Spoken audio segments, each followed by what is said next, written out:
वळूयात नागपूरकडे. नागपूर जिल्ह्यातल्या खासगी प्राथमिक शाळांमध्ये 580 बोगस शिक्षक आणि शिक्षकेतर कर्मचारी असल्याचं समोर आलं.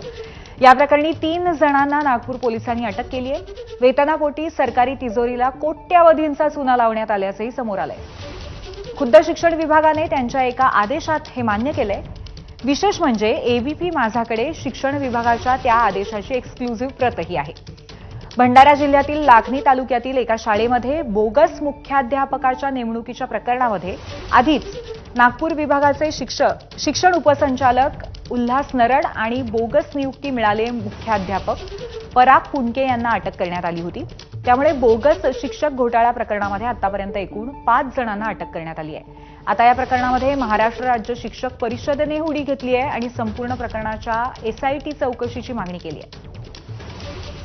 दरम्यान महाराष्ट्र राज्य शिक्षक परिषदेचे कार्याध्यक्ष नागो गाणार यांच्याशी बातचीत केली आहे आमचे प्रतिनिधी रजत वसिष्ठ यांनी.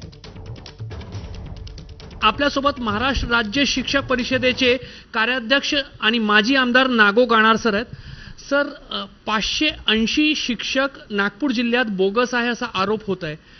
तुमची काय माहिती? 580 शिक्षक नागपूर जिल्ह्यातील खाजगी प्राथमिक शाळेत बोगस आहे असा शासनाचा प्राथमिक अहवाल सांगतो. याचा अर्थ माध्यमिक शाळेचा जर विचार केला तर ही संख्या 1500च्या जवळपास जाईल. 580 प्राथमिक शिक्षक व शिक्षकेतर कर्मचारी जे आहेत ते मान्यतेशिवाय नोकरीवर आहेत. तर हे कसे काय लागले नोकरीवर?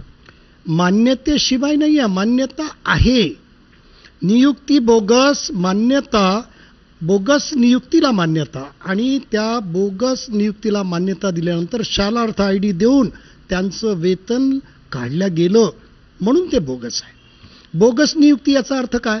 शिक्षक शाळेत नियुक्त झालाच नाही, शिक्षक नियुक्त करण्याची प्रक्रिया केल्या गेलीच नाही, तर कागदोपत्री कोणाला तरी बेरोजगार माणसाला पकडून बॅकडेटेड नियुक्ती दाखवली, त्याला मान्यता मिळवली, त्याचा शालार्थ आयडी घेतला आणि त्याच्या नावाने वेतन पथकातून वेतन काढलं बॅकडेटेड कालावधीपासून.